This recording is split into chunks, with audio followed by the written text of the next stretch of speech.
अगर हम भारत के स्वतंत्रता आंदोलन पर नज़र डालें तो सुभाष चंद्र बोस निश्चित रूप से उनकी छवि एक निर्विवाद स्वतंत्रता सेनानी की है।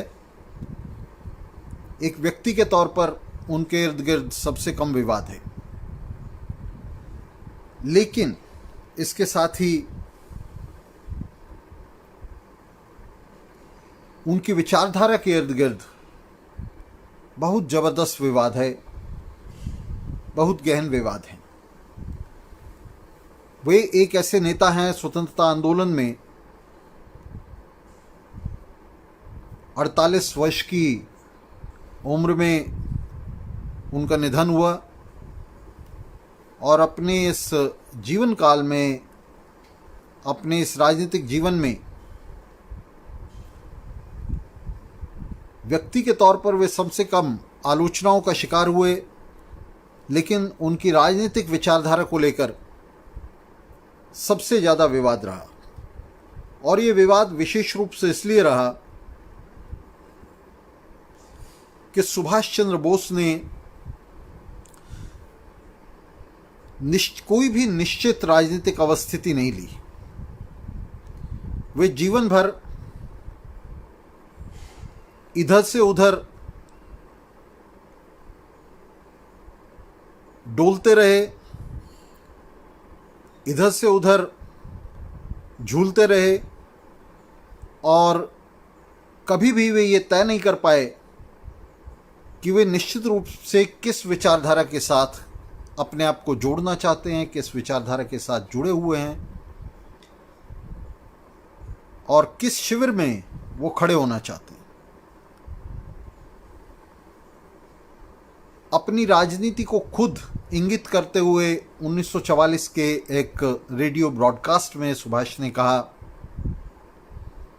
कि हमारा दर्शन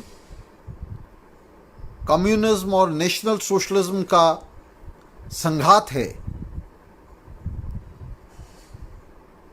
मतलब हमारा दर्शन साम्यवाद और फासीवाद का मिला जुला रूप है। ये बहुत ही हास्यास्पद था और 1944 में विशेष रूप से इसलिए हास्यास्पद था कि उस समय फासीवाद के खिलाफ दुनिया भर में एक संघर्ष था, एक लहर थी, जिसमें 1944 में विशेष रूप से कम्युनिस्ट पार्टियां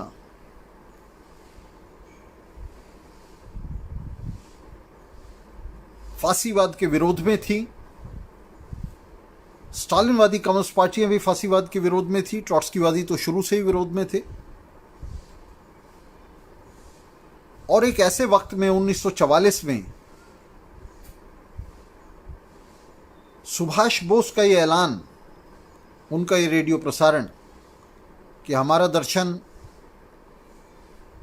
फासीवाद और राष्ट्रीय समाजवाद का, नेशनल सोशलिज्म का यानी फासीवाद का मिला जुला रूप है, अपने आप में अगर आश्चर्यजनक नहीं तो हास्यास्पद जरूर था। आश्चर्यजनक इसलिए नहीं था कि जब हम बोस के कुल जीवन पर नज़र डालते हैं तो उनका ये वर्ग समन्वयवाद, जिसमें वे लगातार पूंजीवाद और समाजवाद के बीच में, मजदूर वर्ग और पूंजीपति वर्ग के बीच में, बूर्जुआजी के बीच में, विशेष रूप से दक्षिण एशिया में, भारतीय उपमहाद्वीप पर भारतीय बूर्जुआजी और भारतीय मजदूर वर्ग के बीच में लगातार समन्वय कराने की, उनके बीच में तालमेल बनाने की, वर्ग संघर्ष को कुंद करने की, उसे नकारने की, उसका तिरस्कार करने की लगातार सुभाष बोस कोशिश करते रहे। तो उनके इस राजनीतिक जीवन और राजनीति के संदर्भ में 1944 का उनका ये ब्रॉडकास्ट हमें आश्चर्यजनक नहीं लगता, बल्कि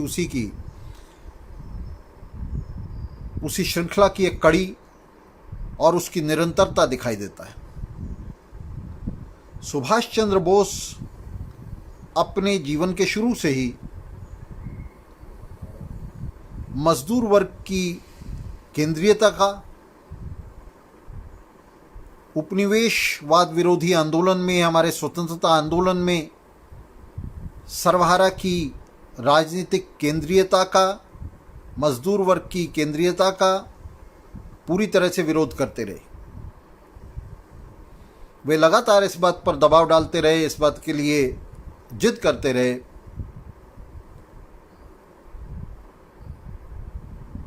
कि हमारा स्वतंत्रता आंदोलन सभी वर्गों का आंदोलन है, इसलिए उसमें वर्ग समन्वय होना चाहिए, वर्ग संघर्ष नहीं होना चाहिए। वे इस बात के लिए जिद करते रहे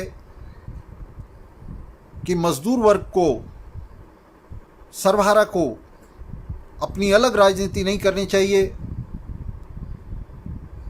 उसे अपनी अंतर्राष्ट्रीयता को पीछे रखना चाहिए, समाजवाद के विचार को अभी तिलांजलि दे देनी चाहिए और हमें सिर्फ राष्ट्रीय स्वतंत्रता के लिए लड़ना चाहिए, आज़ादी के लिए लड़ना चाहिए। सुभाष बोस का यह विचार वास्तव में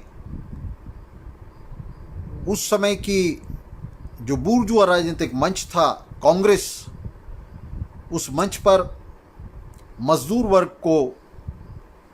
वर्ग और पूंजीपति वर्ग के बीच में समन्वय बनाते हुए मजदूर वर्ग को पूंजीपति वर्ग के मातहत कर देता था। वह मजदूर वर्ग को अपनी वर्गीय स्वतंत्रता के लिए लड़ने से पूरी तरह से रोक देता था, उसे बाधित कर देता था, उसे ये देखने से रोक देता था यह विचार कि मजदूर वर्ग को स्वतंत्रता आंदोलन में भी, राष्ट्रीय मुक्ति के आंदोलन में भी पूंजीपति वर्ग से स्वतंत्र, उससे अलग संगठित होना चाहिए और इस आंदोलन की धुरी बनना चाहिए, उसे इस आंदोलन का केंद्रक बनना चाहिए। सुभाष बोस ने 1944 के अपने एक भाषण में कहा, उन्होंने लेनिन का हवाला देते हुए कहा, नाम नहीं लिया लेनिन का, उन्होंने कहा, देखिए विदेशी मार्क्सवादियों ने भी ये कहा, जिसमें लेनिन को उन्होंने कोट करते हुए कहा कि भारतीय स्वतंत्रता का आंदोलन भारतीय राष्ट्रवाद का आंदोलन है। सुभाष लेनिन की इस बात को समझने में असमर्थ रहे और वे असमर्थ इसलिए रहे, दरअसल उन्होंने ना तो मार्क्सवाद को पढ़ा था और ना कभी भी संजीदगी से उन्होंने मार्क्सवाद को पढ़ने की ज़रूरत ही समझी थी। लेनिन कुछ और कह रहे थे। लेनिन ये कह रहे थे कि भारतीय उपमहाद्वीप पर ब्रिटिश उपनिवेशवाद के खिलाफ आंदोलन भारतीय उपमहाद्वीप की दर्जनों राष्ट्रीयताओं का आंदोलन है। लेनिन का ये कथन कि भारतीय स्वतंत्रता आंदोलन सर्वोपरि उसका राष्ट्रीय आंदोलन है, उसका अर्थ ये नहीं था कि लेनिन किसी भारतीय राष्ट्रीयता की बात कर रहे थे, बल्कि लेनिन स्पष्ट रूप से ये कह रहे थे कि ये ब्रिटिश साम्राज्यवाद के विरुद्ध जो आंदोलन है भारतीय उपमहाद्वीप पर, वह भारतीय उपमहाद्वीप की दर्जनों राष्ट्रीयताओं का आंदोलन है और राष्ट्रीय प्रश्न उस आंदोलन के केंद्रक में है। राष्ट्रीय प्रश्न से मतलब था इन राष्ट्रीयताओं की मुक्ति का प्रश्न। ये तमाम राष्ट्रीयताएं जो ब्रिटिश उपनिवेशवाद के खिलाफ मिलकर संघर्ष कर रही थी, ये राष्ट्रीयताएं थी कश्मीरी राष्ट्रीयता, असमी राष्ट्रीयता, तमिल राष्ट्रीयता, तेलुगु राष्ट्रीयता और तमाम तरह की दर्जनों राष्ट्रीयताएं जो भारतीय उपमहाद्वीप पर मौजूद थीं। उड़िया राष्ट्रीयता थी, बंगाली राष्ट्रीयता थी, बिहारी राष्ट्रीयता थी। तो ये तमाम जो राष्ट्रीयताएं थीं जो अपनी मुक्ति के लिए उपनिवेशवाद से संघर्ष कर रही थी, लेनिन का कहना था कि भारत का मुक्ति आंदोलन, उसके केंद्रक में राष्ट्रीय प्रश्न है और वो राष्ट्रीयताओं की मुक्ति का आंदोलन है। सुभाष चंद्र बोस जिस राष्ट्रवाद की बात कर रहे थे, वे इन राष्ट्रीयताओं की मुक्ति की बात नहीं कर रहे थे। सुभाष चंद्र बोस सुभाष चंद्र बोस भारतीय राष्ट्रीयता की बात कर रहे थे और सुभाष चंद्र बोस का ये नज़रिया, राष्ट्रवाद के प्रति उनका ये नज़रिया, और उनके नज़रिए के केंद्रक में हम अभी दिखाएंगे आपको किस तरह से अंतर्राष्ट्रीयतावाद विरोधी राष्ट्रवाद था। तो उनका ये जो नज़रिया था भारतीय राष्ट्रवाद को लेकर सुभाष चंद्र बोस का, ये लेनिन के नज़रिए के और मार्क्सवादी नज़रिए के पूरी तरह से विपरीत था, पूरी तरह से उलट था। और इसीलिए बार बार सुभाष चंद्र बोस ने सर्वहारा की केंद्रीयता को और उसकी अंतर्राष्ट्रीयता को बार बार उन्होंने नकारा, उस पर चोट की, उसे किनारे लगाने के लिए उन्होंने भरसक प्रयास किए। सुभाष चंद्र बोस का कहना था कि सबसे पहले हमें आज़ादी चाहिए, पहले देश आज़ाद हो, फिर हम तय करेंगे, फिर हम जो है समाजवाद को अंगीकार करेंगे। ये बात दोनों तरह से बिल्कुल पूरी तरह से गलत थी, क्योंकि आज़ादी हवा में नहीं मिल सकती थी। आज़ादी के समय यह तय होना था कि भारत पर कौन से वर्ग का शासन होगा। 1947 में जैसा आप जानते हैं, भारत पर पूंजीपति वर्ग ने अपना शासन स्थापित किया, अपनी सत्ता स्थापित की।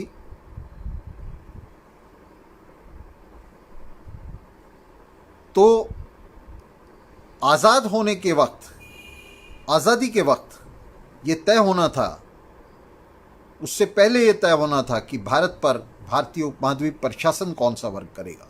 लेकिन सुभाष चंद्र बोस इसे टालना चाहते थे, टाल रहे थे। वे इस प्रश्न को टाल रहे थे कि भारत में समाजवादी समाज बनेगा और उस समाजवादी समाज के लिए जो संघर्ष है वो आज़ादी के बाद शुरू नहीं हो सकता था, वो पहले ही शुरू होना था। और वो किस तरह शुरू होना था? वो शुरू होना था मजदूर वर्ग की केंद्रीयता के साथ, कि जो आज़ादी के लिए आंदोलन चल रहा था, स्वतंत्रता के लिए जो संघर्ष चल रहा था, उस संघर्ष में मजदूर वर्ग अपनी केंद्रीयता स्थापित करता, अपने आप को धुरी बनाता उस आंदोलन की, और उसकी अगली कतारों में मजदूर वर्ग मार्च करता। मजदूर वर्ग इस उपनिवेशवाद विरोधी आंदोलन की अगली कतारों में शामिल होता, तभी आज़ादी के बाद वो अपना अधिनायकत्व जो है उसे स्थापित कर सकता था।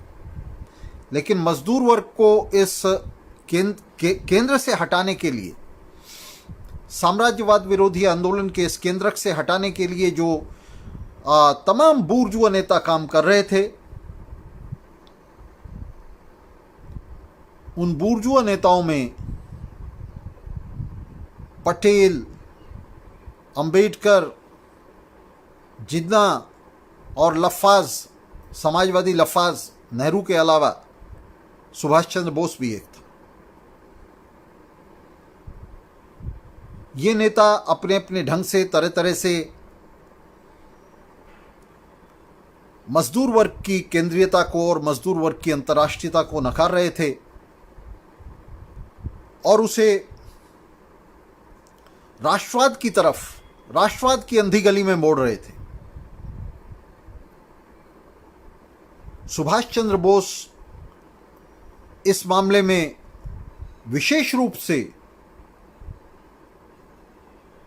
ऐसा प्रचार कर रहे थे और ऐसा रुझान राजनीति में बनाए हुए थे जो मजदूर वर्ग के लिए, उसकी राजनीति के लिए बहुत ही हानिकारक था। वे वर्गों के बीच समन्वय कर रहे थे और उन लोगों की आलोचना कर रहे थे। वे नेहरू की भी इस बात के लिए आलोचना कर रहे थे कि नेहरू समाजवाद की बात क्यों कर रहे हैं। हालांकि नेहरू समाजवाद की बात मजदूर वर्ग की सत्ता लाने के लिए नहीं कर रहे थे, वे समाजवाद की बात सिर्फ धोखा देने के लिए कर रहे थे। वे मजदूर वर्ग को धोखा देने के लिए और एक पेटी बूर्जुआ समाजवाद का नेहरू सपना देख रहे थे। लेकिन सुभाष को यह भी मंजूर नहीं था। सुभाष नेहरू की इस बात के लिए आलोचना कर रहे थे कि वे समाजवाद की रट लगाकर आंदोलन को दो हिस्सों में बांट रहे हैं। तो सुभाष पूरी तरह से इस बात के खिलाफ थे कि मजदूर वर्ग की स्वतंत्र राजनीति, मजदूर वर्ग की स्वतंत्र पहलकदमी, मजदूर वर्ग का स्वतंत्र नेतृत्व साम्राज्यवाद विरोधी आंदोलन पर हो, ब्रिटिश विरोधी आंदोलन पर।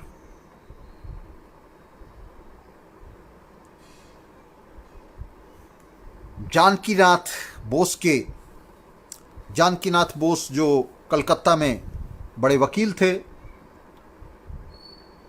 बड़े संपन्न वकील थे, जमींदार भी थे और ब्रिटिश हुकूमत के भरोसेमंद लोगों में से, बहुत ही भरोसेमंद लोगों में से एक थे, जिन्हें राय बहादुर की उपाधि मिली थी। उनके 14 बच्चों में से एक थे सुभाष चंद्र बोस। सुभाष चंद्र बोस इंग्लैंड पढ़ने के लिए गए और पढ़ने के लिए जाते हुए उनके पिता ने एक बड़ी जो रकम है वो उनके नाम पर जमा कर दी, उस समय 10,000 रुपये। उन्हें पढ़ने के लिए भेजा इंग्लैंड, और इंग्लैंड जाने के बाद उन्होंने वहाँ, उन्हें एडमिशन तो नहीं मिला सीधे यूनिवर्सिटी के अंदर, उन्होंने एक सर्कल में एडमिशन लिया और उसके साथ उन्होंने आईसीएस की तैयारी शुरू की। आईसीएस उन्होंने क्लियर किया और उसकी वजह एक बहुत बड़ी ये भी थी कि अपने फॉर्म में उन्होंने जिन 2 लोगों के नाम लिखे थे,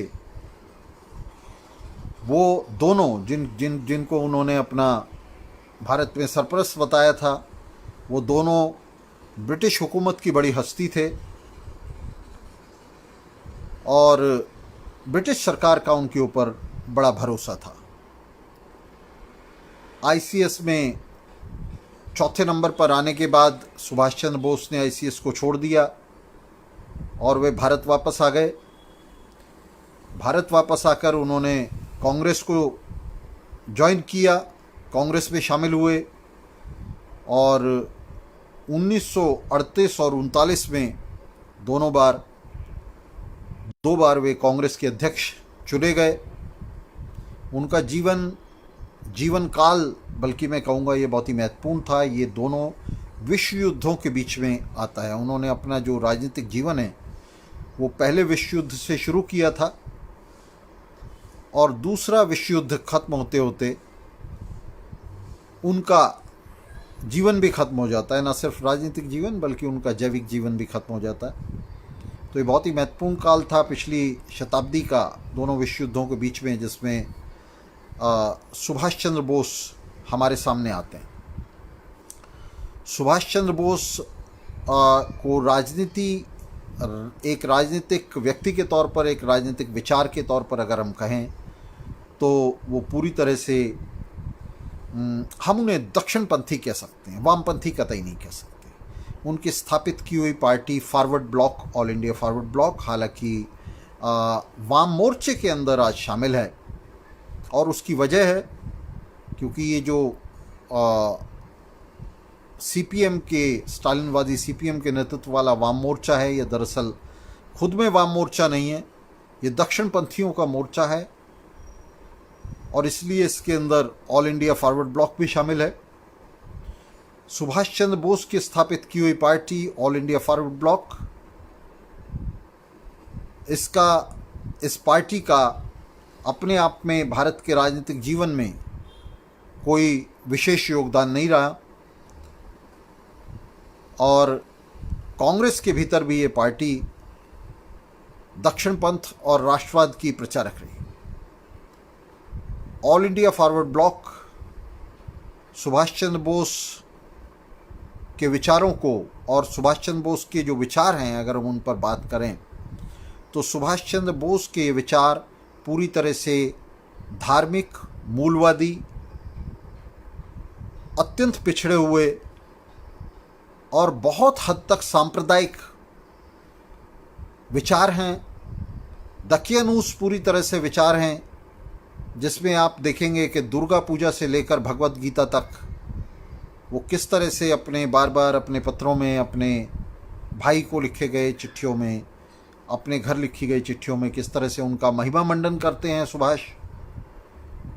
और यहाँ तक कि जेल में भी जब वो भूख हड़ताल शुरू करते हैं तो उसके लिए भी जो है पत्री देखकर दुर्गा पूजा का दिन तय करते हैं। तो पूरा जीवन सुभाष का और उनका विचार पूरी तरह से दकियानूसपन की, पोंगापंथ की इस फंदे से कभी आज़ाद नहीं हो पाया, कभी स्वतंत्र नहीं हो पाया।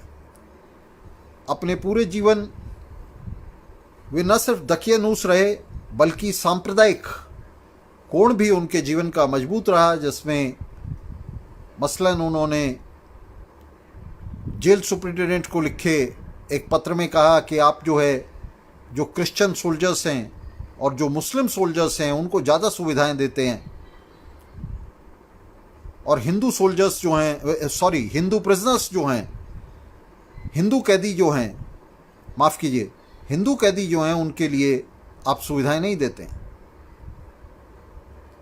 और इसी तरह से उन्होंने कलकत्ता में दुर्गा पूजा पर जुलूस निकालने के मामले में सरकार पर यह आरोप लगाया कि सरकार मुस्लिमों का तुष्टीकरण करती है और हिंदुओं के मस्जिदों के सामने से जुलूस निकालने पर पाबंदी लगाती है। तो सुभाष चंद्र बोस का जो पूरा जीवन है, ये हम दृष्टांत दे रहे हैं, छोटे छोटे उदाहरण दे रहे हैं सुभाष चंद्र बोस के जीवन से। तो उनका जो पूरा जीवन है वो इसी तरह से धार्मिक मूलवाद में, पोंगापंथ में, इस दकियानूस विचारधारा में पूरी तरह से वो डूबा रहा है। उनकी जीवन यात्रा आप सब जानते हैं बहुत अच्छी तरह, जिसके लिए जवाहरलाल नेहरू ने उनके लिए अपशब्द भी प्रयोग किए थे, उन्हें तोजो का कुत्ता कहा था। उनकी जीवन यात्रा का जो बहुत ही महत्वपूर्ण पड़ाव था उनके परिपक्व जीवन का, जिसमें उन्होंने भारत से भागकर वे अफ़गानिस्तान और सोवियत संघ से होते हुए जर्मनी पहुंचे थे और वहां जाकर उन्होंने हिटलर से हाथ मिलाया था। और हम आपको याद भी दिलाना चाहते हैं कि ये 1941 का दौर था, जिस समय स्टालिन और हिटलर के बीच में संधि चल रही थी, युद्ध संधि चल रही थी, और स्टालिन ने सुभाष चंद्र बोस के लिए व्यवस्था की थी एनकेवीडी के जरिए, जो उसकी खुफिया पुलिस थी, उसके जरिए सुभाष चंद्र बोस को जर्मनी पहुंचाया था। स्टालिन की खुफिया पुलिस ने जर्मनी के साथ सहयोग करते हुए, हिटलर के साथ सहयोग करते हुए, हिटलर के कहने पर सुभाष चंद्र बोस को जर्मनी पहुंचाया था। और जर्मनी पहुंचकर वहां नाजी फौजी अफसरों के कहने पर उनकी योजना के मुताबिक, जिसे उन्होंने सुभाष चंद्र बोस के वहां पहुंचने से पहले ही तय किया हुआ था, वो ब्लूप्रिंट पहले ही तैयार था, तो उसके मुताबिक सुभाष चंद्र बोस को वहां पहुंचने पर इंडिया स्पेशल यूनिट करके जो एक संगठन हिटलर ने वहां बनाया हुआ था, उसके साथ जोड़ दिया गया था, उसके साथ अटैच कर दिया गया था, और नाजी फौजी अफसरों के नियंत्रण में सुभाष को दे दिया गया था। और उनके कहने पर, उनके ब्लूप्रिंट को सफल करने के लिए नाजी फौजों ने जिन भारतीय सैनिकों को गिरफ्तार किया था, उन्हें वह रखा हुआ था, उन्हें सुभाष चंद्र बोस की कमान में दिया गया। लगभग 3000 फौजी थे जिन्हें सुभाष चंद्र बोस की कमान में दिया गया। और सुभाष चंद्र बोस को एक मोहरे के तौर पर हिटलर जो इस्तेमाल कर रहा था, असल में हिटलर सुभाष चंद्र बोस को ड्यूप कर रहा था। हिटलर किसी भी तरह से किसी तरह की सैनिक योजना नहीं बना रहा था, वो सिर्फ सुभाष चंद्र बोस को अपने प्रोपेगेंडा के लिए, नाजी प्रोपेगेंडा के लिए, ब्रिटिश विरोधी प्रोपेगेंडा के लिए इस्तेमाल कर रहा था। और सुभाष चंद्र बोस इस नाजी प्रोपेगेंडा मशीन का हिस्सा बने हुए थे। हिटलर ने बर्लिन के अंदर रेडियो स्टेशन शुरू किया जिसके ऊपर सुभाष चंद्र बोस लगातार बोला करते थे। वहाँ जो सैनिक थे उन्हें संबोधित किया करते थे विशेष रूप से उन प्रसारणों में। तो सुभाष चंद्र बोस का बेजा इस्तेमाल जो है हिटलर ने किया, और जैसे जैसे सुभाष चंद्र बोस को ये समझ आने लगा कि हिटलर की योजनाएं दूसरी हैं, नाजियों की योजनाएं दूसरी हैं, वो सिर्फ इस्तेमाल कर रहे हैं उनका, तो उन्होंने अपनी अरुचि दिखानी शुरू की, और उसके साथ ही हिटलर ने उन्हें जापान की तरफ चलता कर दिया। ये पूरा जो प्रयोग था जर्मनी के अंदर, ये पूरा प्रयोग, इसमें किसी भी तरह से सुभाष चंद्र बोस का कोई महत्वपूर्ण योगदान नहीं था। ये पूरी योजना नाजियों की थी, हिटलर की थी, और उस योजना के तहत सुभाष चंद्र बोस वहाँ सिर्फ एक मोहरे के तौर पर काम कर रहे थे। इसके बाद सुभाष चंद्र बोस को जापान भेज दिया गया, और जापान में वो इम्पीरियल रिजीम के साथ जाकर उसी तरह से फिर उसका मोहरा बन गए इम्पीरियल रिजीम का, जापान में जिस तरह से वो जर्मनी में नाजी हिटलर का मोहरा बने हुए थे। जापान के पास एक सैनिक योजना थी, और जापान की उस सैनिक योजना में भारत पर फांसीवादी हमले की एक पूरी वृहत योजना थी, जिसके अंदर उन्होंने सुभाष चंद्र बोस को इस्तेमाल करने के लिए, सुभाष चंद्र बोस का प्रयोग करने के लिए उन्हें आईएनए इंडियन नेशनल आर्मी बनाने के लिए उकसाया। दरअसल इंडियन नेशनल आर्मी बनाने की ये योजना बहुत पहले ही जापानी मिलिट्री ऑफिसर था इवाइची फुजीवारा, जिसने सुभाष चंद्र बोस से पहले ही ये पूरी योजना वहाँ तैयार की थी, और उसका ऑर्गेनाइजेशन भी असल में उसने शुरू कर दिया था इंडियन नेशनल आर्मी का।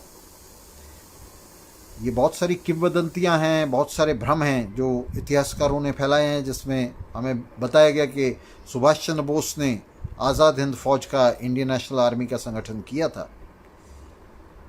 तो वास्तविक इतिहास जो है, वास्तविक तथ्य जो हैं, वो इसे भी झुठलाते हैं। वो हमें बताते हैं कि किस तरह से जापानी फौजी अफसरों ने, इम्पीरियल अफसरों ने सुभाष बोस के पहुंचने से पहले ही ये सब योजना जो है वहाँ तैयार की हुई थी और इसका संगठन शुरू कर दिया था। और मोहन सिंह, जिसको बाद में जापानी सेना ने इसके अंदर रोप इन किया था, आईएनए के अंदर, ब्रिटिश फौजी अफसर था वो, जिसे जापानी सेना ने कैद कर लिया था सिंगापुर की लड़ाई में। उसे लेकर उन्होंने पूरी योजना बनाई थी, जिसमें बाद में उन्होंने सुभाष चंद्र बोस को फिट किया। और मोहन सिंह को जैसे समझ आया कि उसका इस्तेमाल किया जा रहा है, इंपीरियल आर्मी जो है अपने साम्राज्यवादी उद्देश्यों के लिए उसका इस्तेमाल कर रही है, तो मोहन सिंह ने इनकार कर दिया सहयोग करने से। मोहन सिंह को कैद कर लिया गया और जापानी सेना, जो भारतीय सैनिक मोहन सिंह के नेतृत्व में थे, वो वापस लौट गए।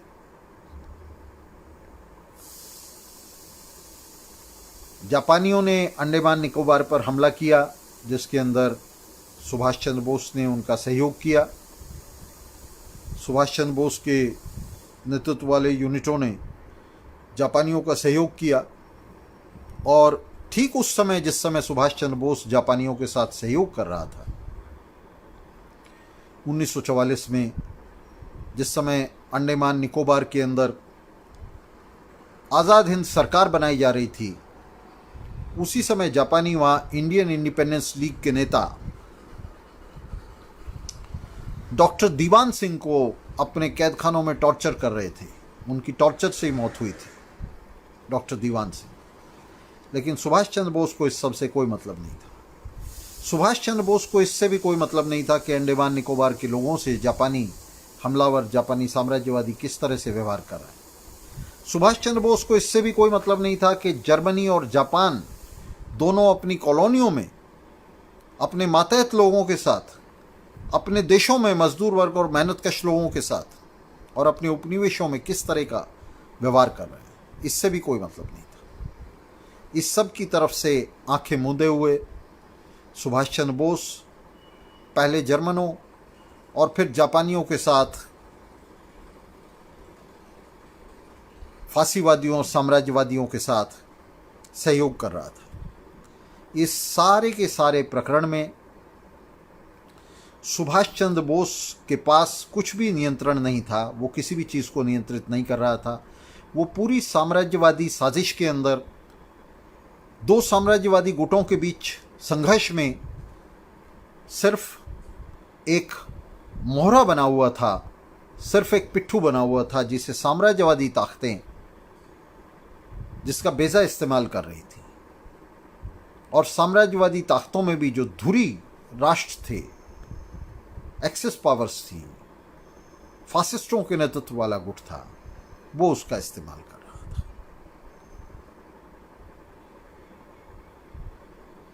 तो ये सुभाष चंद्र बोस की कुल राजनीति थी, जिस राजनीति को लेकर ये अत्यंत अल्प दृष्टि वाला जो भारतीय बूर्जुआजी का नेता है, ये अपने राजनीतिक जीवन में उतरा। अत्यंत अल्प दृष्टि मैं इसलिए कह रहा हूं कि उससे ज़्यादा दूरदृष्टि नेहरू जैसे नेताओं के पास थी, यहां तक कि गांधी जैसे नेताओं के पास थी, जो कम से कम अपने वर्ग उद्देश्यों के लिए,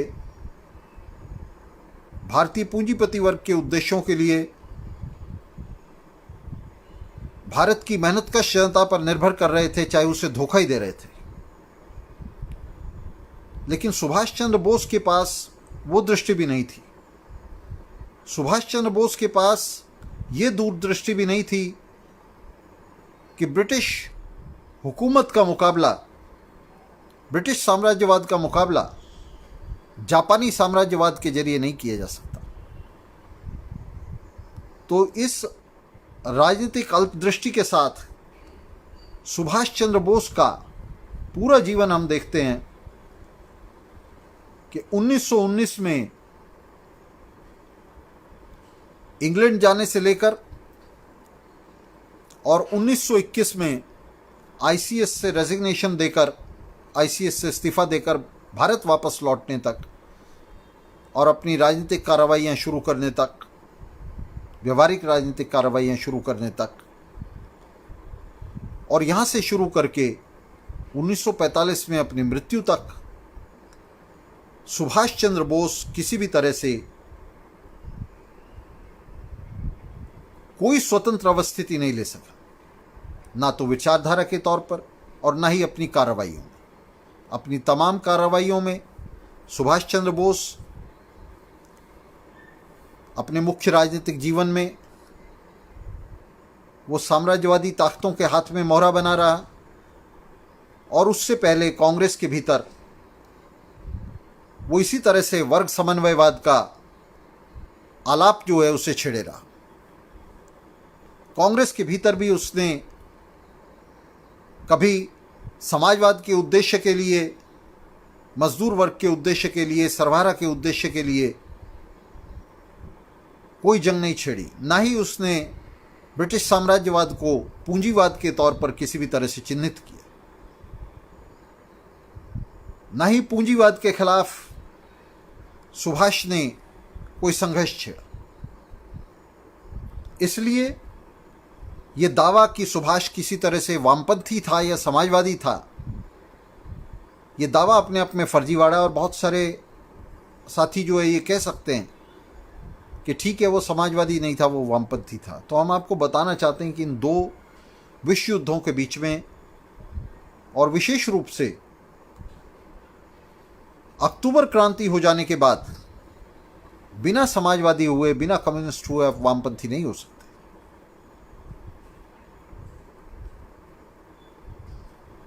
तो किसी भी कोण से सुभाष चंद्र बोस ना तो वामपंथी था, ना समाजवादी था। और ये देखकर आपको आश्चर्य नहीं होना चाहिए कि फिर किस हैसियत से सुभाष चंद्र बोस की पार्टी फॉरवर्ड ब्लॉक वाम मोर्चे में आज शामिल है, स्टालिनवादी वाम मोर्चे में शामिल है। और आपको ये भी आश्चर्य नहीं होना चाहिए कि सुभाष चंद्र बोस को क्यों स्टालिनवादी, विशेष रूप से बंगाली स्टालिनवादी, बंगाल के स्टालिनवादी जो हैं, वो उसे अपनी पलकों पर बिठा कर रखते हैं। उसकी वजह है, पहली वजह तो यह है कि स्टालिनवादियों का अपना जो इतिहास है स्वतंत्रता संग्राम में, वो इतना शर्मनाक है कि उनके पास अपने कोई हीरो, अपने कोई नायक इस स्वतंत्रता संग्राम में नहीं है। जो हैं गद्दार हैं। डांगे से लेकर पीसी जोशी तक तमाम जो स्टालिनवादी नेता हैं, वे स्वतंत्रता संग्राम के गद्दार हैं। इसलिए स्टालिनवादियों को राष्ट्रवादियों से, राष्ट्रवाद के शिविर से, कांग्रेस से और कांग्रेस के बाहर से इन आइकॉन्स को, इन प्रतीक चिन्हों को, नेहरू और सुभाष को समाजवादी बताते हुए उन्हें उधार लेने की जरूरत पड़ती है। उनके साथ सहबंद बनाने की, उनके साथ मोर्चा बनाने की, उन्हें क्लेम करने की कि भाई देखिए हम भी समाजवादी हैं और वो भी समाजवादी थे, तो उन्हें क्लेम करने की इन्हें जरूरत पड़ती है। दूसरी बात, खुद स्टालिनवादियों का समाजवाद सुभाष के समाजवाद से किसी तरह अलग नहीं था। सुभाष जिस राष्ट्रीय समाजवाद की बात कर रहा था, वो कह रहा था कि हमारा दर्शन जो है वो राष्ट्रीय समाजवाद और कम्युनिज्म के बीच में है। तो ये जो स्टालिनवादी हैं, इनका अपना दर्शन भी तो राष्ट्रीय समाजवादी है। स्टालिन के प्रोग्राम का जो केंद्र बिंदु है, एक देश में समाजवाद, वो राष्ट्रीय समाजवाद ही है, वो नेशनल सोशलिज्म ही है। और ये जो नेशनल सोशलिज्म है, इसके दो छोर पर, एक छोर पर हिटलर के नेतृत्व वाले नाजीवादी बंधे हुए हैं, फांसीवादी बंधे हुए हैं, उनका भी कार्यक्रम राष्ट्रीय समाजवाद है।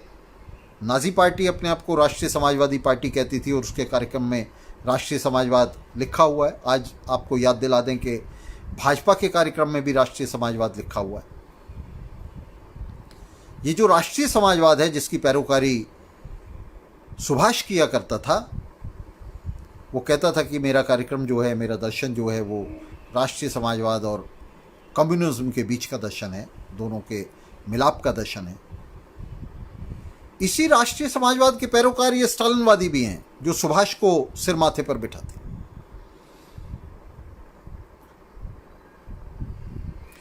सुभाष चंद्र बोस पूरी तरह अंतर्राष्ट्रीयतावाद का विरोधी था। वो उस समाजवाद का विरोधी था जो समाजवाद मजदूर वर्ग के अधिनायकत्व की तरफ ले जाता है, जो समाजवाद मजदूर वर्ग की केंद्रीयता की बात करता है, जो समाजवाद सर्वहारा अंतर्राष्ट्रीयता की बात करता है। सुभाष चंद्र बोस ये क्यों कह रहा था कि पहले हमें राष्ट्रीय स्वतंत्रता चाहिए, पहले हम देश को आज़ाद कराएंगे और फिर हम जो है समाजवादी समाज का निर्माण करेंगे? वो जानता था कि अगर आज मजदूर वर्ग अपनी स्वतंत्र राजनीति के लिए नहीं लड़ता, अगर आज मजदूर वर्ग उपनिवेशवाद विरोधी आंदोलन के केंद्रक में अपने आप को स्थापित नहीं करता, अगर वो उसकी अगली कतारों में मार्च नहीं करता, तो किसी भी तरह से समाजवाद नहीं आ सकता, किसी भी तरह से सर्वहारा का अधिनायकत्व नहीं स्थापित हो सकता आज़ादी के बाद। और अगर ये अधिनायकत्व नहीं हो सकता तो समाजवाद भी नहीं आ सकता। और वास्तव में जैसा भगत सिंह समझते थे, और भगत सिंह ने बार बार कहा कि अगर इस आंदोलन की लगाम, अगर इस आंदोलन का नेतृत्व मजदूरों और मेहनतकशों के हाथ में नहीं होगा, तो इस आंदोलन का नेतृत्व पुरुषोत्तम दास ठाकुर के हाथ में होगा। इस आंदोलन का नेतृत्व भारत के पूंजीपतियों के हाथ में होगा, उनकी पार्टी और उनके नेताओं के हाथ में। जिस तरह से भगत सिंह अपनी बहुत ही अल्प आयु में इस बात को समझता था और वो बार बार मजदूरों मेहनतकशों को सचेत किए जा रहा था, उसी तरह से सुभाष चंद्र बोस भी इस बात को बहुत अच्छी तरह से समझता था कि अगर मजदूर वर्ग आज ही अपनी राजनीतिक स्वतंत्रता के लिए और साम्राज्यवाद विरोधी आंदोलन पर अपने नेतृत्व के लिए, अपनी अगुवाई के लिए नहीं लड़ता, तो वो कभी सत्ता में नहीं आ सकता। और इसीलिए सुभाष चंद्र बोस बार बार इस बात पर जोर दे रहा था कि मजदूर वर्ग को अपने नेतृत्व के लिए नहीं लड़ना चाहिए, अलग से उसे अपनी स्वतंत्रता के लिए नहीं लड़ना चाहिए, और उसे राष्ट्रवादी आंदोलन में एक हिस्से के तौर पर ही संघर्ष करना चाहिए। ये वही नारा था जो चीन की क्रांति में स्टालिन दे रहा था। स्टालिन यही कह रहा था कि चीन की क्रांति जनवादी क्रांति है, पहले चीन को आज़ाद कराना चाहिए और उसके लिए जो बूर्जुआ कोमिंतांग है उसके नेतृत्व में मजदूर वर्ग को जो है लड़ना चाहिए। तो स्टालिन चीन की क्रांति में मजदूर वर्ग को बूर्जुआजी के मातहत करना चाह रहा था। और उसी तरह से आप देख सकते हैं कि जो भारतीय स्टालिन था, सुभाष चंद्र बोस, ये भारतीय मजदूर वर्ग को बूर्जुआजी के मातहत करना चाह रहा था। सुभाष चंद्र बोस जिस चीज के लिए लड़ रहा था, जिस राजनीति के लिए वह संघर्ष कर रहा था, वह राजनीति थी कांग्रेस के मंच पर वर्ग समन्वय की राजनीति, मजदूर वर्ग और पूंजीपति वर्ग के बीच समन्वय की राजनीति के उनको मिलकर चलना चाहिए। मिलकर चलना चाहिए का एक ही मतलब था, उसका एक ही अर्थ हो सकता है, जब भी मजदूर वर्ग पूंजीपति वर्ग के साथ मिलकर चलेगा तो ये पूंजीपति वर्ग की तानाशाही हो जाएगी। उसका सिर्फ एक ही अर्थ हो सकता है, पूंजीपति वर्ग का अधिनायकत्व, उसका दबदबा, और मजदूर वर्ग को उस दबदबे के मातहत किया जाना। तो सुभाष चंद्र बोस की जो पूरी राजनीति है वो उस वर्ग की राजनीति है जिस वर्ग से सुभाष चंद्र बोस आता था। उसने अपने वर्ग से कभी भी अपने आप को अलग नहीं किया। जिस तरह से मार्क्स, एंगल्स, लेनिन, ट्रॉट्स्की, रोजा सबने अपने वर्ग से अपने आप को अलग कर लिया था। ये तमाम नेता, मार्क्सवाद के तमाम नेता बूर्जुआ वर्ग से थे, लेकिन उन्होंने अपने वर्ग से अपने आप को अलग कर लिया था। उन्होंने अपनी नियति सर्वहारा वर्ग के साथ जोड़ ली थी। उस तरह से सुभाष ने कभी भी अपने आप को अपने वर्ग से अलग नहीं किया था। वह अपने समूचे राजनीतिक जीवन में अपने वर्ग, उसका वर्ग इलीट वर्ग था। इलीट वर्ग के लिए मतलब भारत के पूंजीपतियों के लिए, उनकी आज़ादी के लिए और उनके अधिनायकत्व वाला राष्ट्र बनाने के लिए, बूर्जुआ राष्ट्र कायम करने के लिए सुभाष संघर्ष कर रहा था। तो सुभाष के संघर्ष को, सुभाष की विचारधारा को, सुभाष के मंतव्यों को, सुभाष के विचारों को, उसकी राजनीति को किसी भी तरह से समाजवादी कहना या समाजवाद के आसपास भी कहना या वामपंथी कहना, ये बहुत ही बड़ा धोखा है जिसे आज स्टालिनवादी पार्टियां इसलिए दे रही हैं ताकि उनका अपना दक्षिणपंथी चरित्र जो है वो स्पष्ट ना हो। क्योंकि अगर सुभाष दक्षिणपंथी था तो स्टालिनवादी भी दक्षिणपंथी है।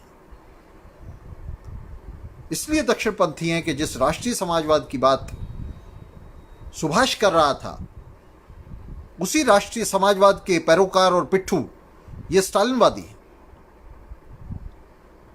स्टालिनवादी भी उसी तरह से मजदूर वर्ग की अंतर्राष्ट्रीयता के, अंतर्राष्ट्रीय समाजवादी क्रांति के और पूंजीवाद विरोधी आंदोलन में, साम्राज्यवाद विरोधी आंदोलन में मजदूर वर्ग की स्वतंत्रता और केंद्रीयता के उतने ही बड़े वैरी हैं जितना बड़ा वैरी सुभाष चंद्र बोस था।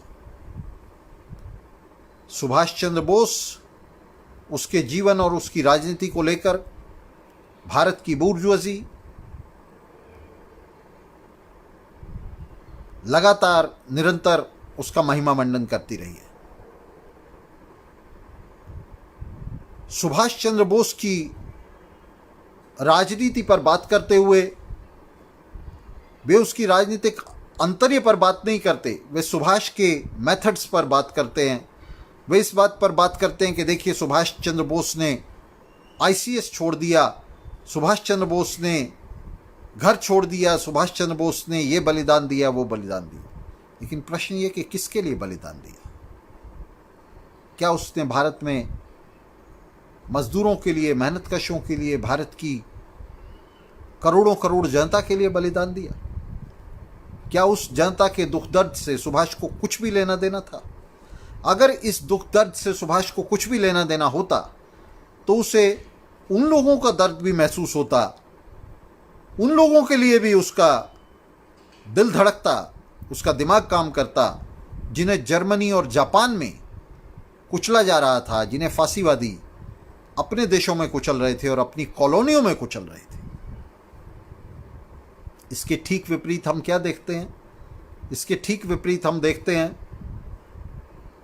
कि वो तमाम भारतीय सैनिक जिन्हें बद से बदतर स्थितियों में रखा गया था, उनके उन हालात का फ़ायदा उठाकर, जिनमें वो कुछ भी नहीं कर सकते थे सिवाय इसके कि वो पहले हिटलर और फिर तोजो के आदेश पर एक फौज में शामिल हो जाते, जिसका नियंत्रण सुभाष के हाथ में दे दिया गया था। फांसीवादी नेताओं ने सुभाष के हाथ में दिया था और इसे सुभाष की, आज भारत की बूर्जुआजी, भारत के बूर्जुआ नेता इसे सुभाष की बहुत बड़ी उपलब्धि बताते हैं कि सुभाष ने आईएनए का संगठन किया था, आज़ाद हिंद फौज का संगठन किया था। तो सुभाष ने ऐसी किसी फौज का संगठन नहीं किया था। जैसा मैंने आपको अभी बताया कि जापानी इंपीरियल ऑफिसर जो हैं, ये एक मिलिट्री प्लान था जिसके तहत जापानी मिलिट्री ने आज़ाद हिंद फौज का संगठन किया था, आईएनए का संगठन किया था। और ये पूरा जो मिलिट्री एक्सपीडिशन थी, जिसके चलते अंडमान निकोबार पर पहले कब्जा किया गया था और फिर बाद में ब्रिटिश फौजों ने जापानी फौजों को वहाँ से खदेड़ दिया था, जिसमें से आईएनए के, सुभाष के आईएनए के आधे लोग मारे गए थे, बाकी आधे पीछे हटे थे। तो इसमें सुभाष ने इस बात के लिए अपने आप को मोहरा बनने दिया, इस बात के लिए हामी भरी कि इन भारतीय फौजियों को और तमाम दूसरे लोगों को जो बाद में आईएनए में शामिल हुए, उन्हें जर्मनी और जापान की धुरी राष्ट्रों की साम्राज्यवादी ताकतों के हितों के लिए, उनके युद्ध हितों के लिए तोपों का चारा बनाया जाए। जर्मनी और जापान इन भारतीय सैनिकों को और उन तमाम लोगों को जो सुभाष चंद्र बोस के नेतृत्व वाली आईएनए में शामिल हो रहे थे, उन्हें जर्मनी और जापान अपनी कुत्सित साम्राज्यवादी युद्ध नीति के लिए चारा बना रहे थे और सुभाष इसका मोहरा बना हुआ था। सुभाष को वो एक इंस्ट्रूमेंट, एक औजार के तौर पर, एक पूरी मशीन में एक पेच के तौर पर इस्तेमाल कर रहे थे। और ये सब जानते हुए भी सुभाष चंद्र बोस ने अपने आप को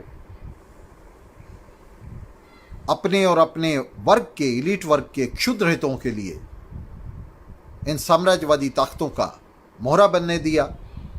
और जो हजारों लोग अंडमान निकोबार में मारे गए, जो हजारों लोग मणिपुर पर हमले में मारे गए, इम्फाल पर हमले में मारे गए, उन सब के लिए जिन लोगों की जिम्मेदारी आती है, जिन लोगों की जिम्मेदारी बनती है, उनमें सुभाष चंद्र बोस प्रमुख है। सुभाष चंद्र बोस किसी भी तरह से, किसी भी रूप में वामपंथी नहीं है। सुभाष चंद्र बोस ने कभी भी मजदूरों और मेहनतकश जनता की ताकत पर भरोसा नहीं किया। सुभाष चंद्र बोस ने भरोसा किया ब्रिटिश साम्राज्यवाद के विरोधी धुरी राष्ट्रों की ताकत पर, जर्मनी और जापान जैसे साम्राज्यवादी राष्ट्रों की ताकत पर। और सुभाष चंद्र बोस इस बात को अच्छी तरह जानता था कि अगर जर्मनी या जापान का यह हमला सफल हो भी जाए, अगर दूसरे विश्व युद्ध में जर्मनी या जापान की विजय हो भी जाए और भारत में वे ब्रिटिश फौजों के हाथ से सत्ता छीन भी लें, तो भी भारत में मेहनतकश जनता के दुर्दिन खत्म होने वाले नहीं थे, बल्कि इस मेहनतकश जनता पर और भी बड़ा कहर बरपा होने वाला था फांसीवाद का। तो सुभाष चंद्र बोस का जो योगदान है उसे निश्चित रूप से हमें इतिहास के आईने में और इन तथ्यों के आईने में हमें देखना पड़ेगा। यहां तक कि सुभाष को नेताजी की जो उपाधि दी, ये भी उसे उकसाने के लिए, उसे उभारने के लिए जापानी फौजी अफसरों ने दी थी।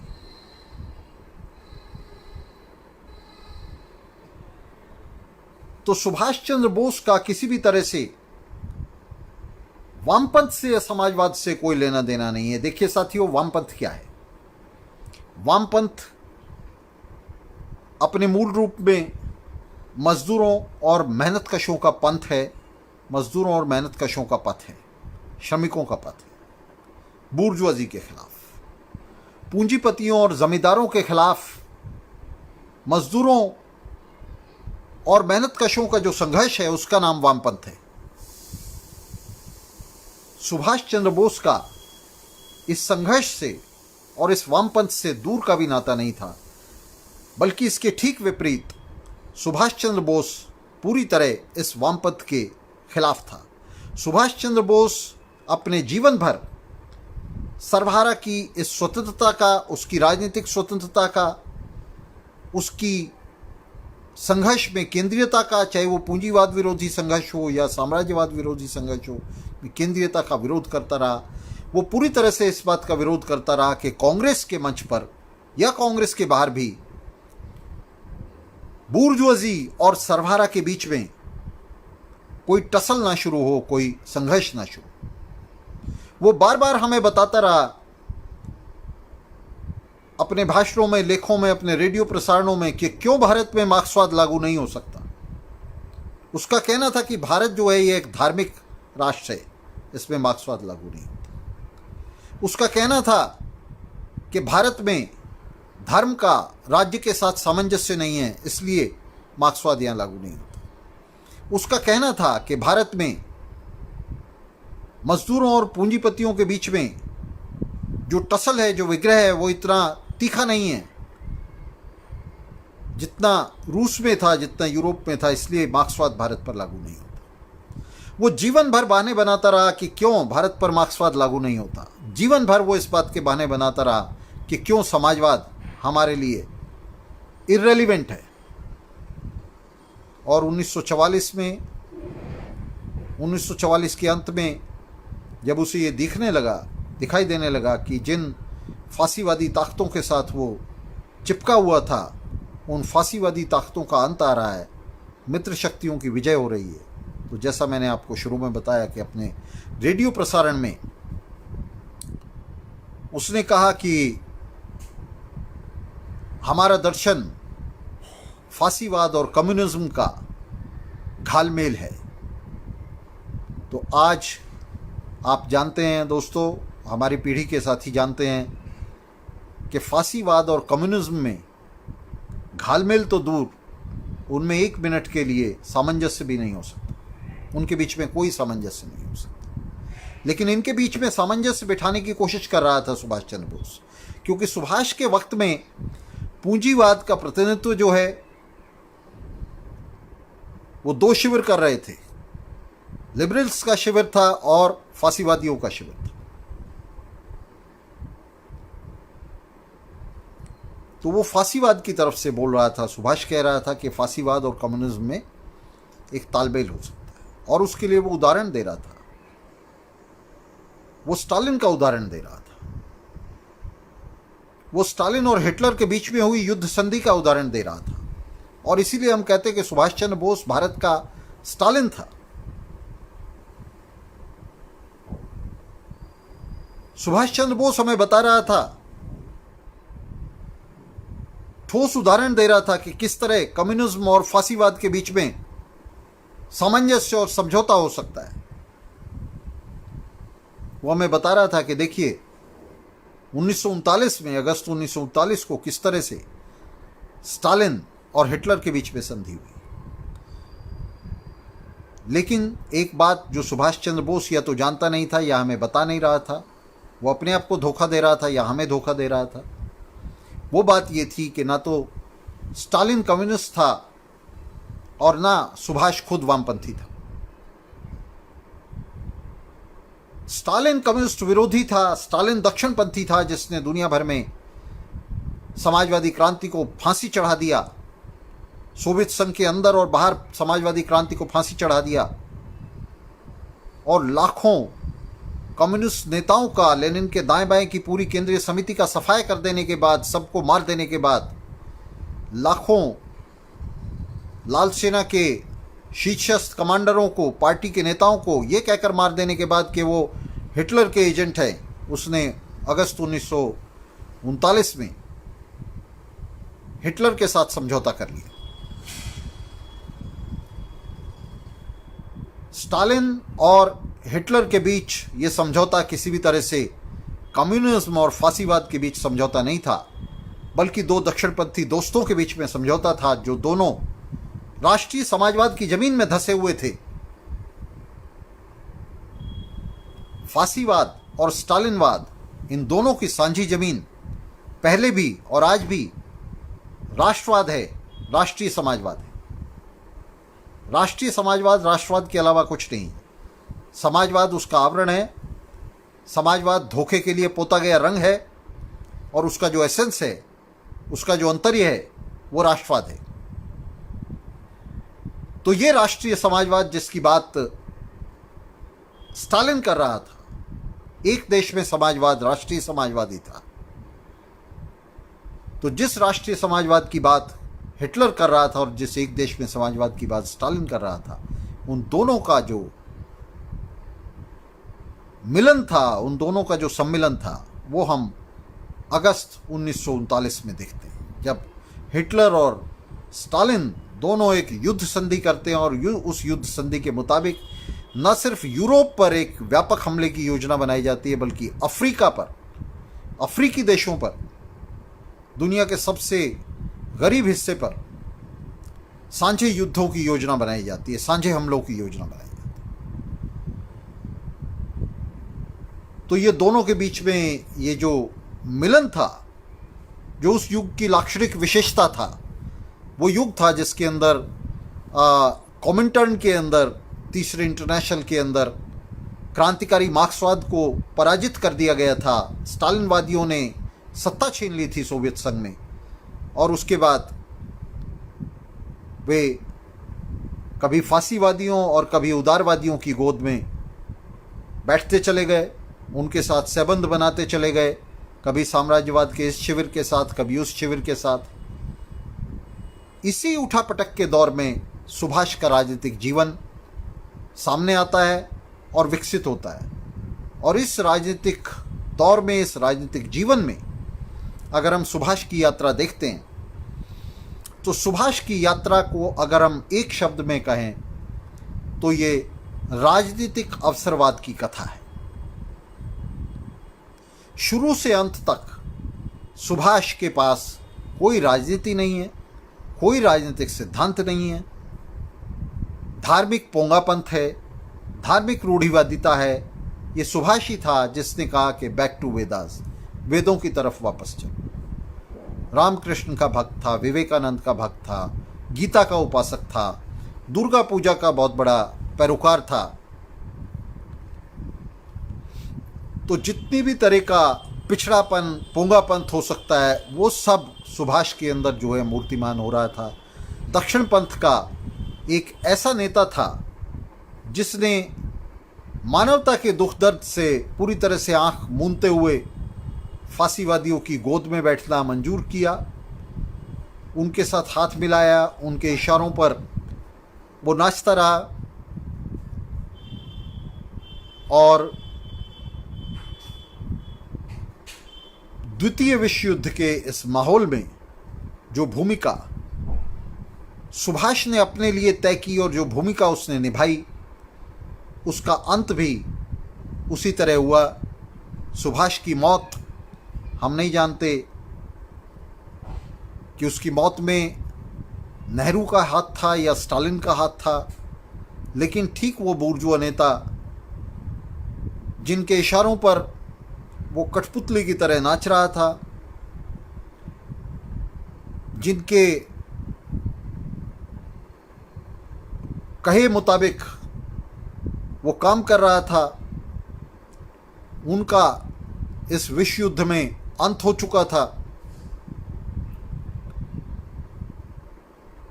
वे खत्म हो रहे थे। ये तय हो गया था कि जापानीज इंपीरियलिज्म जो है वो तबाह होगा। जर्मनी का अंत हो गया था और इस बीच में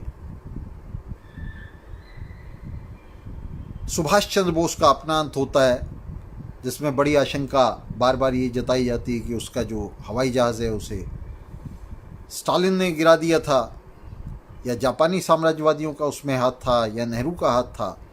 लेकिन जो भी था, ये तमाम लोग वे थे जिनके साथ सुभाष चंद्र बोस ने जीवन भर एक तालमेल बनाए रखी। ये सुभाष चंद्र बोस ही था जिसने अपने रंगून से किए गए रेडियो प्रसारण में महात्मा गांधी को राष्ट्रपिता की उपाधि दी थी।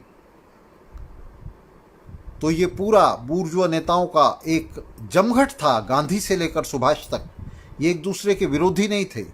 इनका जो विरोध था आपस में, इनका ये विरोध सिर्फ द्वितीयक महत्व का था, एक ऐसे महत्व का था जो एक वर्ग के अंदर विरोध था। इनके बीच आपस में किसी तरह का वर्ग विरोध नहीं था। ये सब एक ही वर्ग को रिप्रेजेंट कर रहे थे, एक ही वर्ग के प्रतिनिधि थे, और वो वर्ग था भारतीय बड़े पूंजीपतियों का वर्ग, टाटा और बिरला का वर्ग, जो भारत में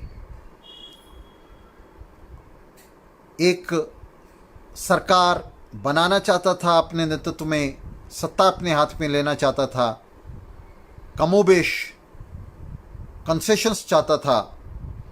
तो ये उन पूंजीपतियों का वर्ग था जिसके लिए तमाम लोग काम कर रहे थे। अपनी अपनी नीतियां थीं। गांधी हाथ फैलाकर कंसेशंस मांगना चाहता था, रियायतें मांगना चाहता था भारतीय बूर्जुआजी के लिए। सुभाष उन रियायतों को छीनना चाहता था, भारतीय बूर्जुआजी के लिए सत्ता को छीनना चाहता था। लेकिन ये निश्चित था कि दोनों का उद्देश्य भारतीय बूर्जुआजी के लिए काम करना और भारतीय बूर्जुआजी को सत्ता में लाना था। दोनों में से किसी का उद्देश्य, दोनों धड़ों में से किसी का उद्देश्य भगत सिंह की तरह भारत में मजदूर सत्ता को स्थापित करना, सरवारा की सत्ता को स्थापित करना, भारत में समाजवादी संघर्ष को चलाना और मजदूर वर्ग को उस संघर्ष के केंद्रक में लाना, उसकी नेतृत्वकारी पंक्तियों में लाना नहीं था। इन दोनों का उद्देश्य, दोनों धड़ों का उद्देश्य, एक तरफ जो गांधी नेहरू और पटेल के नेतृत्व में धड़ा था, दूसरी तरफ जो सुभाष के नेतृत्व में धड़ा था, इनका उद्देश्य अपने अपने तरीकों से बूर्जुआजी के लिए, बड़े पूंजीपतियों के लिए राज्य की जप्ती था, राज्य को लेना था। गांधी रियायतें चाहता था और रियायत दर रियायत के जरिए वो इस स्थिति में पहुंचना चाहता था जहां भारतीय बूर्जुआजी पूरी तरह अपने हाथ में ले सत्ता को, ब्रिटिश सत्ता जो है वो ब्रिटिश उपनिवेशवादी सत्ता को छोड़ दें, भारतीय बूर्जुआजी को दें। वो उसके लिए दबाव बनाना चाहता था, उसके लिए मजदूरों, मेहनतकशों को बेवकूफ़ बनाकर उनको बड़े आंदोलनों में शामिल करके पहले ब्रिटिश सरकार पर दबाव बनाता था, और जब वो आंदोलन आगे बढ़ता था तो उस दबाव को ख़त्म करने के लिए आंदोलन को वापस ले लिया करता था। तो गांधी के अपने तरीके थे, नेहरू के अपने तरीके थे, अंबेडकर के अपने तरीके थे, पटेल के अपने तरीके थे और सुभाष के अपने तरीके थे। सब लोगों की तरीकों को लेकर, रास्तों को लेकर आपस में बेशक आम राय ना हो, लेकिन इस बात के लिए इन तमाम बूर्जुआ नेताओं की आम राय थी कि भारत में एक बूर्जुआ राष्ट्र की स्थापना करनी है, जिसकी कमान भारत के पूंजीपतियों के हाथ में हो और जिसमें मजदूर वर्ग सिर्फ किनारे पर जाकर बैठे। और इसे निश्चित करने के लिए बाद में आप जानते हैं कि लगातार सुभाष चंद्र बोस ये कहता रहा कि मजदूर वर्ग को अलग से अपने वर्ग हितों के लिए नहीं लड़ना चाहिए। वो लगातार कहता रहा कि फैक्ट्रियों की हड़तालें हमारे राष्ट्रीय आंदोलन में कोई भाग नहीं ले सकती, कोई बड़ी भूमिका अदा नहीं कर सकती। जबकि हम देखते हैं कि सुभाष का तरीका, उसकी आईएनए, उसकी आज़ाद हिंद फौज और उसके तमाम तौर तरीके, इन्होंने भारतीय मुक्ति आंदोलन में, ब्रिटिश विरोधी मुक्ति आंदोलन में कोई बड़ी भूमिका अदा नहीं की। ये सिर्फ छोटे पटाखों की तरह एक तरफ फुस होकर रह गए। भगत सिंह का पर्सपेक्टिव, भगत सिंह का दृष्टिकोण सुभाष, नेहरू, गांधी, पटेल, अंबेडकर, इन सब के ठीक विपरीत मजदूरों और किसानों के संघर्षों, मजदूरों और किसानों के क्रांतिकारी उद्देश्य के साथ जुड़ा हुआ था। और वो उन्हीं की सत्ता चाहता था, वो समाजवादी सत्ता चाहता था। और भगत सिंह का ये उद्देश्य, भगत सिंह का ये कार्यक्रम इन नेताओं के पूरी तरह से विपरीत था, इसके विरुद्ध था। जहाँ तक सुभाष की बात है, सुभाष ने लगातार मजदूरों, मेहनतकशों को उसी तरह से धोखा दिया जिस तरह से गांधी, नेहरू, पटेल और अंबेडकर ने दिया, जिन्ना ने दिया। उसने समाजवाद के नाम पर सिर्फ लफ्फाजी की, उसने वामपंथ के नाम पर लफ्फाजी की, उसने जरदा के नाम पर लफ्फाजी की, और वास्तव में वो पूरी तरह पूंजीपतियों के वर्ग हितों के साथ जुड़ा रहा। जर्मनी में जिस फौज को उसने संगठित किया, हिटलर का मोहरा बन के, उसको अबंडन करके वो जापान चला गया, उसे छोड़कर जापान चला गया, जिसे हिटलर ने फिर से अपने यातना शिविरों में कैद करके रखा। बहुत सारे सैनिकों की उनमें मृत्यु हुई। तो किसी भी तरह से हम देखते हैं कि सुभाष चंद्र बोस का कोई जुड़ाव, उसका कोई दर्द किसी भी तरह से मजदूरों, किसानों या इन सैनिकों के लिए नहीं था। वो भारतीय बूर्जुआजी के वर्ग उद्देश्यों के लिए काम कर रहा था और अपने दृष्टिकोण में वो बहुत ही, जिसे कहना चाहिए कि बहुत ही दकियानूस और बहुत ही प्रतिक्रियावादी था। जहाँ तक कांग्रेस के मंच पर उसकी लोकप्रियता का सवाल है, उसकी विजय का सवाल है 1938 और 39 में, तो उसे भी हम स्पष्ट कर देना चाहते हैं कि ये दक्षिण का नेता मुथु रामालिंगम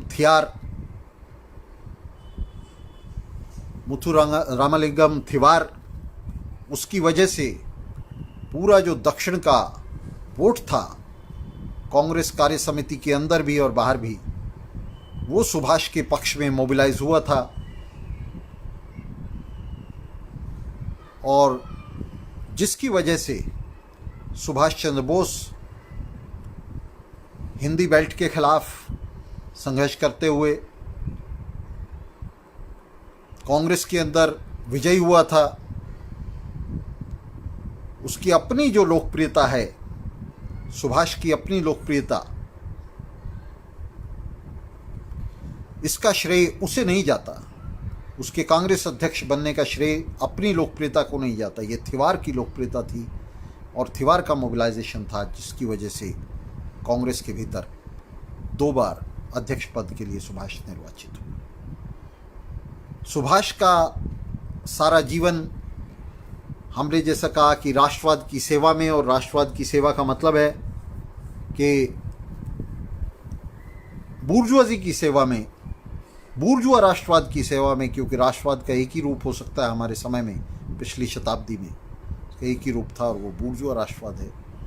तो राष्ट्रवाद की सेवा में, बूर्जुआजी की सेवा में, भारतीय बूर्जुआजी की सेवा में लगा, और इसीलिए भारतीय बूर्जुआजी सुभाष चंद्र बोस को आज भी अपने सिर माथे पर रखती है। उसे अगर कोई डर है तो उन तौर तरीकों से डर है जिन्हें सुभाष ने बूर्जुआजी के लिए अपनाया था, और इन तौर तरीकों के लिए बूर्जुआजी सिर्फ सुभाष से ही नहीं, वो अपने इतिहास से भी डरती है। बूर्जुआजी यूरोप के उस इतिहास से डरती है जिसमें बूर्जुआ क्रांतियाँ हुई थी और जिसमें हिंसक बूर्जुआ क्रांतियों के जरिए पूंजीपति वर्ग ने यूरोप में सत्ता ली थी। तो सुभाष चंद्र बोस के उन तरीकों को प्रचारित नहीं करना चाहती, क्योंकि वो तरीके आज जो क्रांतिकारी वर्ग है, सर्वहारा है, वो ना अपनाए, वो उन तरीकों की तरफ ना मुड़े। उससे रोकने के लिए वो सुभाष चंद्र बोस के तरीकों को पसंद नहीं करती, लेकिन फिर भी सुभाष चंद्र बोस को एक बड़े स्वतंत्रता सेनानी और बड़े राष्ट्रवादी नेता के तौर पर वो प्रचारित प्रसारित करती है। तो ये हम आपको, सभी साथियों को ये कहना चाहते हैं कि स्वतंत्रता संग्राम के अंदर ये जो दो शिविर थे, सुभाष उनमें से उस वाम शिविर के अंदर शामिल नहीं था जिसका प्रतिनिधित्व भगत सिंह जैसे नेता कर रहे थे। ये मजदूरों और मेहनतकशों के शिविर में शामिल नहीं था, बल्कि एस्पायरिंग, उभरती हुई भारतीय बूर्जुआजी के शिविर में शामिल था और उसी के वर्ग हितों की बात कर रहा था और उसी के लिए संघर्ष कर रहा था। तो इस परिचय के साथ, सुभाष के संक्षिप्त परिचय के साथ, जिसमें हमने सुभाष के जीवन का बहुत परिचय नहीं दिया, उन्हीं घटनाओं को हमने बीच में लिया है उसके जीवन में, जिनका अपने आप में उसकी राजनीति को प्रदर्शित करने के लिए, उसकी राजनीति पर रोशनी डालने के लिए कोई महत्व था। तो सुभाष के इस जीवन परिचय के साथ, सुभाष की राजनीति के इस परिचय के साथ हम आज के अपने इस परिप्रेक्ष्य कार्यक्रम को ख़त्म कर रहे हैं, इसका अंत कर रहे हैं। और सभी साथियों से हम फिर अपील करेंगे कि ये जो राजनीति है जिसका प्रतिनिधित्व गांधी, नेहरू, सुभाष, अंबेडकर, पटेल, जिन्ना कर रहे थे, इससे निश्चित रूप से अपना नाता तोड़ें और भगत सिंह की राजनीति की तरफ मुड़ें। उस राजनीति की तरफ मुड़ें जो सर्वहारा की राजनीति है, जो मजदूरों मेहनतकशों की राजनीति है, जो भारतीय उपमहाद्वीप पर भारत और पाकिस्तान और बांग्लादेश जैसे, श्रीलंका और बर्मा जैसे बूर्जुआ राष्ट्रों को नहीं चाहती, बल्कि उनकी जगह भारतीय उपमहाद्वीप पर और समूचे दक्षिण एशिया में एक समाजवादी संघ स्थापित करने की बात करती है। 1947 के पार्टीशन को उलटने की बात करती है। उस राजनीति की तरफ मुड़े।